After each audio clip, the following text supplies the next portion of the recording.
Joining me now to look at the Huawei ban and what it might mean and what might come next are three MPs from the different parties. Talib Nur Mohammed is a Liberal MP for Vancouver-Granville. Raquel Dancho is a Conservative MP for the Manitoba riding of Kildonan-St. Paul and her party's public safety critic. And Brian Massey is the NDP member for Windsor West and his party's industry critic. All three of you, thanks for joining me. Thanks for having us. Yeah. Okay, Talib Nur Mohammed, let's start with this. I mean, the question that everyone is asking and has been asking is why did this decision and this ban take so long? So as you know, we announced our intention to move forward on the ban of Huawei and ZTE. The reality is that this is a decision that took time because our national security agencies were involved. There's a long and considered process that needed to happen to ensure that we were making the right decision, not only in Canada's interests and in partnership with our Five Eyes allies. And really, we lean on our national security agencies to give us the best advice. It was not a political decision. It's a decision that, again, is grounded in national security, and these things sometimes take some time. Okay, but you mentioned the Five Eyes allies. They've been asking us to do this for 3 to 4 years now. Why did it? I mean, there seems to have been an inordinate delay. Again, this is one of those situations where our national security agencies took the time that they needed to make the right decision, to make the recommendation, and on that basis, we've acted. Okay, Raquel Dancho, what stands out for you in terms of this announcement and where things might go from here? Well, the Conservative Party of Canada certainly welcomes the Liberal government finally making this decision. But again, it's been 3 years since the Prime Minister first announced he'd be making this ban. It's been over 1.5 years since the House of Commons passed a motion on the floor of the House calling on the government to ban Huawei from our 5G infrastructure. And we do feel that it does make Canada look weak, makes us look like a laggard compared to our Five Eyes allies. Those security relationships are very important, and it's very important that Canada keeps up with our allies to ensure that that confidence remains in those agreements. And so this really does represent how this government seems to approach these important international security issues. It takes much longer than our allies. And again, it causes a lack of confidence in Canada's ability to keep up with our allies. Okay, Brian Massey, you raised this issue in question period today on Friday. What was your point? Well, just again, is not only just with regards to the length of time that is taken, but now the consequences that we face, and also we did face by not having other players in the market, invest in our actually telco industry. That's one of the forgotten chapters about this. I mean, I first raised the issue of non-democratic governments owning Canadian companies back in 2004. We finally got changes in 2006 or 2007 with the National Security Review. But this is the same thing with private equity firms and non-democratic governments having unfettered access to some of their crown corporations, and that's really what Huawei is. So I still want to see, where's the legislation?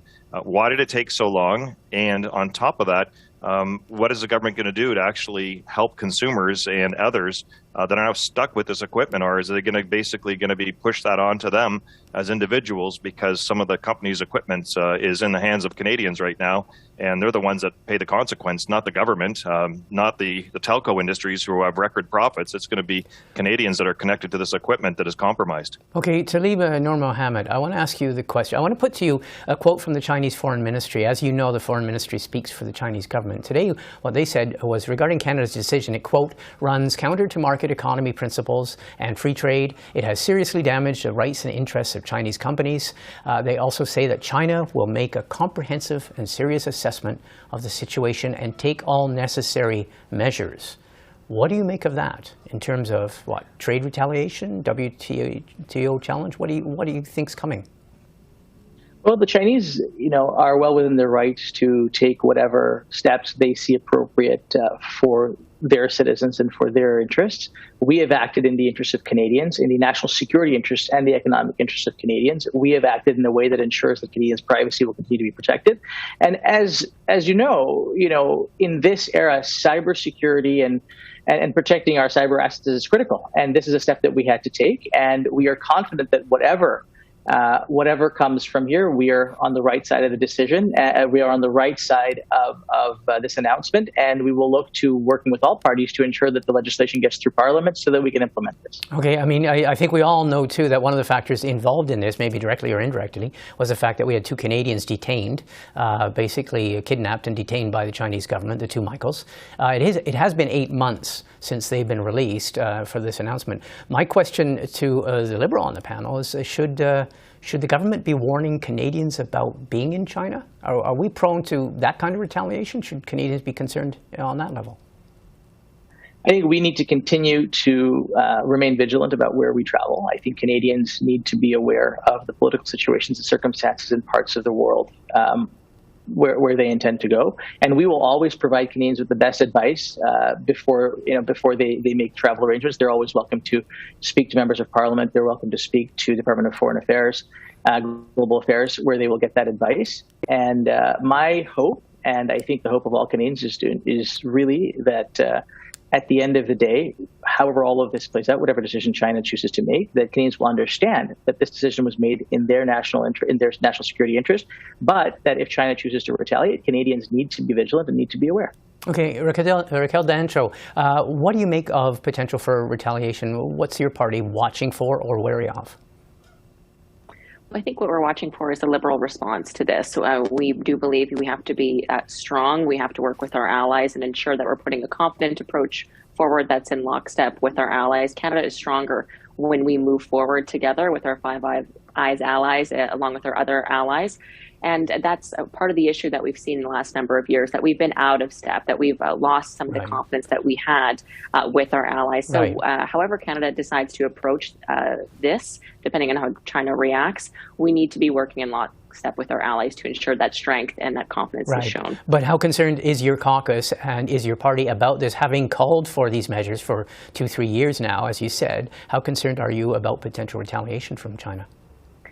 I think our concern is that when Canada doesn't show a strong, confident stance, regardless of who the other nation may be, we look weak, and that allows other nations to take advantage of Canada and of Canadians. So again, we need to ensure that we are being strong on this, that we are working with our allies in lockstep, that we have the confidence of our allies, and that Canadians can rest assured that we will be brave and we will stand up for our values and what's best for Canada. Okay, Brian Massey, your thoughts on this? I know some people have pointed out that other Five Eyes, our allies, Australia, United Kingdom, the United States, have imposed this kind of ban on Huawei, although in the United Kingdom it was nuanced.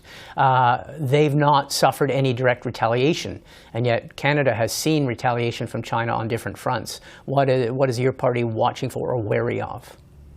Well, we're definitely worried. I mean, we've actually moved towards more trade, and Harper went over to China and developed a strategy. I don't think that was well thought out, because we have now some of these holes in our system that are playing themselves out. And at that time, if you remember, it was Nortel that actually wound down operations when we actually had a Canadian Icon company in China because of spying and loss of information, intellectual property.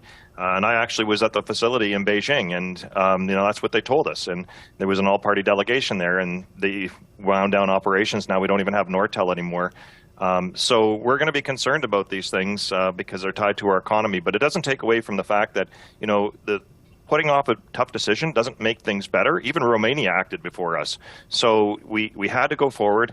It should have been done a long time ago. The damage is only lengthened now because of the 3 years, and still waiting for legislation.